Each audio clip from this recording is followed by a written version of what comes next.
Now, I want to direct this to the managers. What were your goals? You initiated a conversation. You asked the employee to come into your office. What were your goals?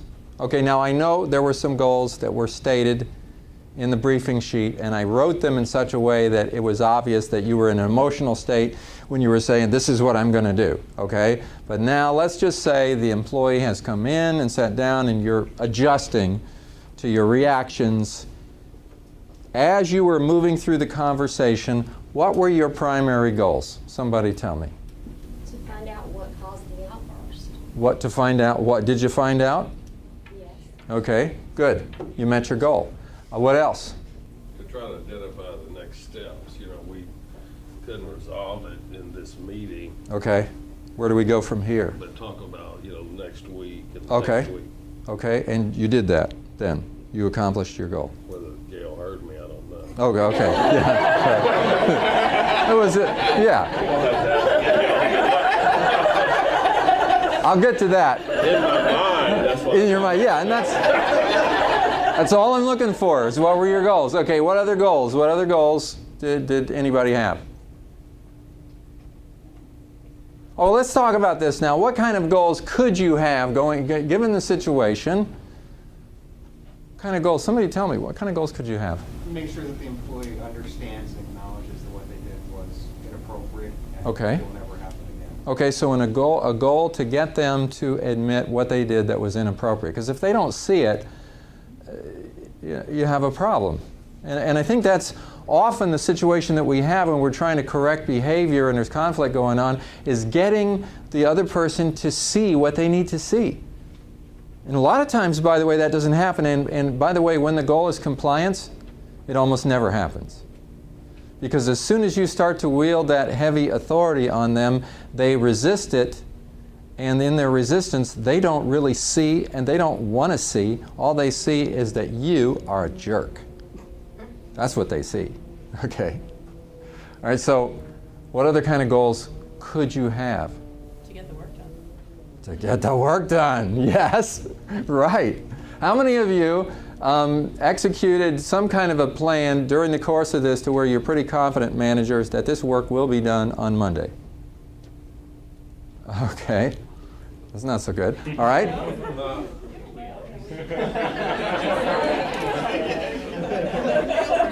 I just want to tell all you managers the fact that you didn't get it done on Monday, you're fired. Because your boss is demanding compliance from you. Okay. All right. So what else? What other goals?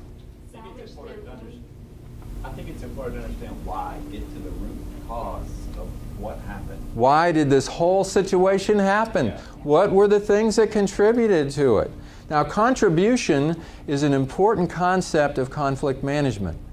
And the reason I say that is because whenever there's a conflict, there's not just one factor that contributed 100% to the situation.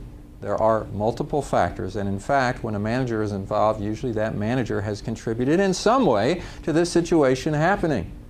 And it's important that you, the manager, recognize your contribution and don't put it all on the employee 100%. Okay, so good. Somebody else had something here Well, I too. was just saying salvage Oh. the employee.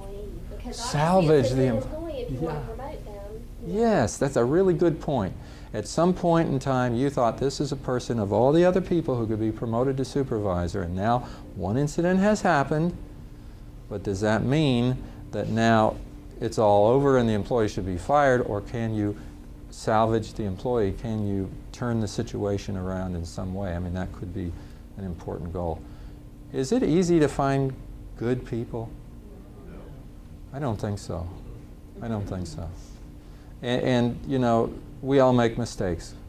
And particularly if there are contributing factors that you, the manager, are guilty of here, you sort of have to take some of the blame too. And maybe this can be a learning experience. You have to think it through carefully because it is a problematic situation, but it doesn't automatically mean that your goal should be just to beat this person up, beat him down, and cause him to have a lot of resentment and be looking next week for another job. Any other goals? Yes. I think you could have approached the manager could have approached the whole thing differently than just dropping the work off on their desk and basically telling them that Yeah. to get it done. They could have been worked with that employee by, you know, going to them and saying, you know, I know I'm asking you to do this, it's Right. last minute, it's Friday. You know, getting their Yeah. buy-in on helping you, even though you could directly tell them to, Yes. I think getting their buy-in or support would make them not so defensive and upset and feel like they were not, you know. Yes. I'm just someone they're just dumping on. Right. Sort of feeling. Yeah, that's really good. A lot of the dissonance that happens between managers and employees in the employees is created because the manager is playing the position of dictator. And that is that they make all decisions behind closed doors and then they inform the employees of what their decision is and what they have to carry out. You know, when you get it, first of all, a question I would have in this situation is there a way we could have known this before Friday afternoon?